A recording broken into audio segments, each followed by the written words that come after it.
Well, hello everyone, and welcome back to the Pick Six podcast. It's so great to be back with you all. Of course, took a week off last week. People are freaking out. Eli, are you still podcasting? Of course I am. It's just so busy with the holiday season. It's not a lot of football going on last week, so I figured why don't we take the week off, spend some time with the family, and then ramp up for the CFP. Also, my opening thought for tonight. Have you ever walked into a gas station or some sort of public business or place and wondered, I wonder if they'll come down on their prices. I wonder if we can kind of go flea market mode on this, talk these owners down, get the price that I want. Well, guess what? You don't have to wonder anymore. You don't have to imagine. I already figured that out for me and for you. So I walk into 7-Eleven a couple days ago, and I'm going to get the Ghost energy drink. Big Ghost guy. Love my energy drinks. They're amazing.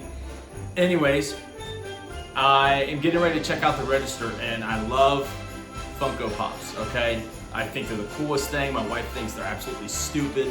I think they're the coolest thing to collect these mini toys and stack them up and make a collection. I'm trying to build a collection of my own. So anyways, I see these Funko Pops, and they're on clearance, right? Well, the clearance price on this Funko Pop I wanted was $12.99. I don't know about you, but that don't seem like clearance to me. That seems still a little bit pricey, a little bit more than I wanted to pay. Now, I wanted this Funko Pop and I wanted it bad. So what I did was I went up to the register when I went to get my energy drink, and I said, hey, yo, boss, would you guys come down on this? This is $12.99 on clearance. Would you take $10 for it? He responds to me and he says, listen, you're gonna have to talk to the boss. And he points to his wife who's across the store. So I walk over to the boss. I said, hey, young lady, would you come down on this price? It's clearance for $12.99. Would you take $10? After maybe a little bit of dispute and such, I finally got her to say yes. I said, I will take it out of the store, out of your hands right now for $10. Go up to the register, do Apple Pay, and boom, look at that, y'all. We got a Slurpee Funko Pop. If you love Funko Pops, you know this thing is fire. My personal favorite. I only have 3 of them.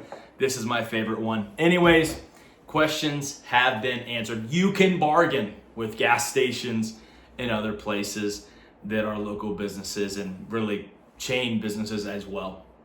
Anyways, all thoughts, stories aside, we're going to jump into round 1 of the college football playoff. We're going to give our picks and predictions. Of course, those games are coming up this weekend on Friday and on Saturday. Let's start off with our Friday primetime game.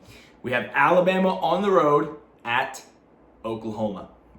Now, there's been speculations as to which game is the best game, which game is the most interesting game of round 1.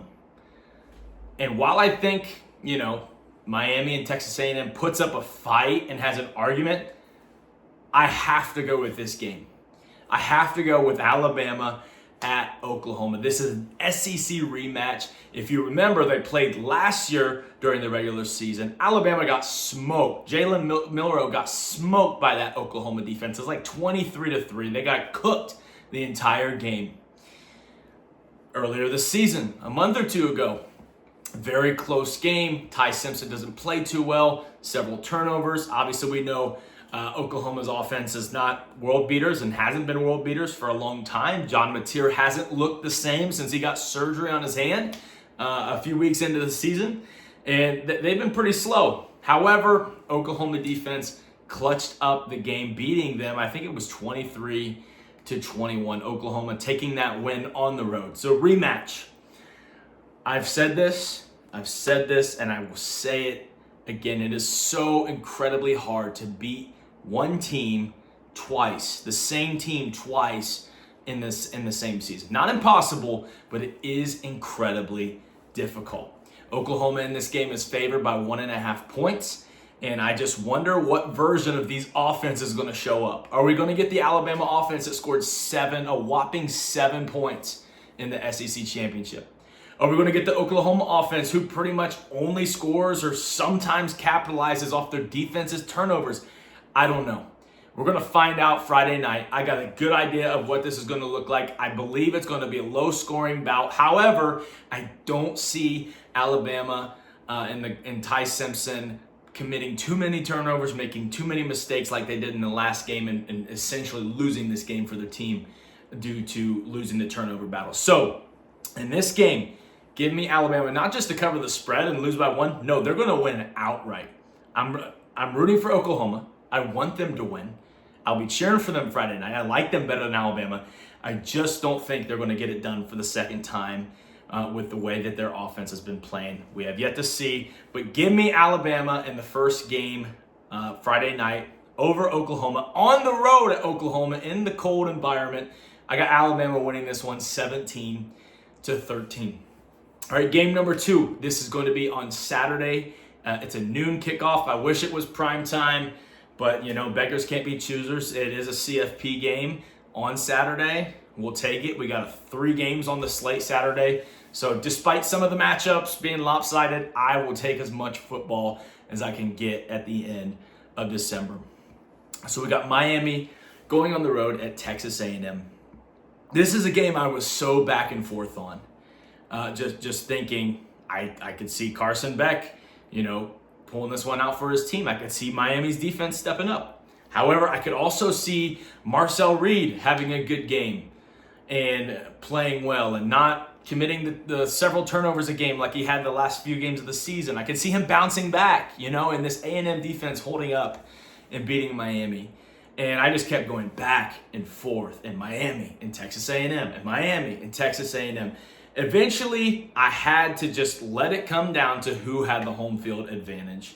And so Texas A&M is home of the 12th man.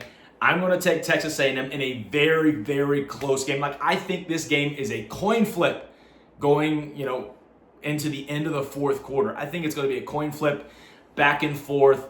Comes down to pretty much who has the ball last or who makes big plays towards the very end of the game. It's going to be a very, very, very tight game. Again, I could be completely wrong on this prediction, and I could choose the wrong team.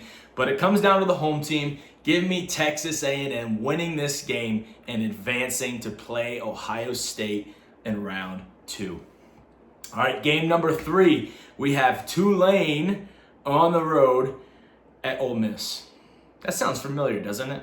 That's because it is familiar. This is the exact same game that I believe was played in week 2 of the regular season. Tulane at Ole Miss. They've already played in Oxford, Mississippi this year, and they're going back there. If you remember, the first game did not go their way. Not at all. Not at all. They lost that game 45-10. They absolutely got thumped. Now, what makes you or me think this game is going to go any differently than the first time around when they lost to Ole Miss 45-10? And not to mention, Ole Miss as their second game of the season. They're trying to figure out their quarterback situation, trying to get into a rhythm and everything. I get it. Tulane was as well. I understand. But Ole Miss is a Power 5 program, Power 4 program, whatever.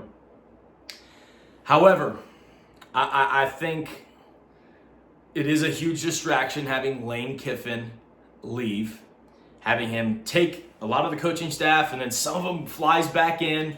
It looks like Ole Miss is going to have their defensive coordinator to call their defensive plays and their offensive coordinator back to call their offensive plays. So maybe not as much as a negative impact as some people think not having Lane Kiffin. I do think they'll miss his leadership on the sidelines, his aggressive approach, and just having him there. I think the players might be a little bit crushed, and I get it. Some people think they might play angry. They might go out there and just come for blood, and that could be so.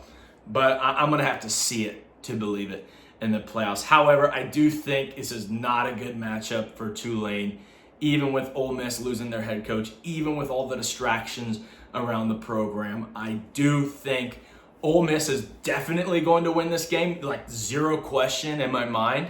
I would love to see an upset. I think it'd be fun and make my day on Saturday. I don't think it's going to happen. So give me Ole Miss to win the game. But at the time I'm recording this, Ole Miss is favored by 17.5 points. I don't quite think they're going to cover the spread. I think they're actually going to win by 17 points, a slightly smaller margin.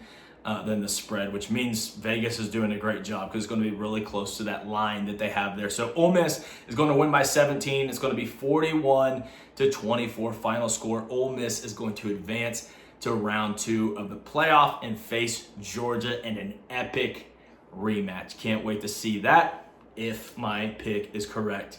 All right, and final pick of the day is going to be James Madison on the road at Oregon in Autzen Stadium at night.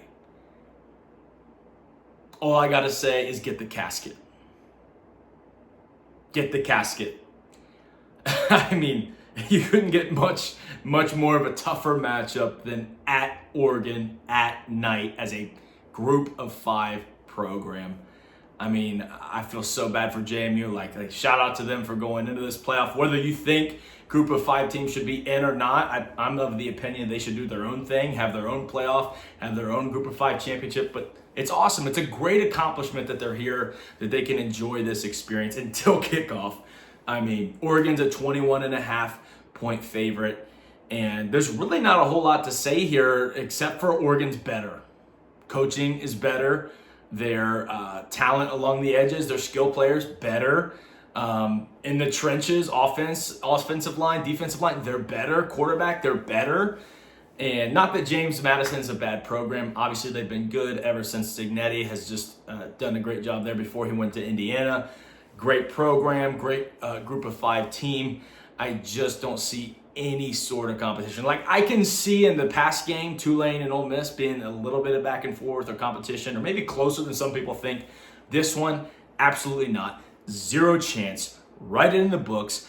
Pencil in Oregon to the next round versus Texas Tech. I'm picking Oregon. They're going to skull drag JMU, and they're going to cover the spread. They're going to whoop them. It's going to look a lot like that game last year, SMU going on the road to Penn State. If you remember that, very one-sided, kind of a slow start, but man, Penn State got some pick sixes. They got the offense rolling, and they absolutely steamrolled SMU. That is what's going to happen here.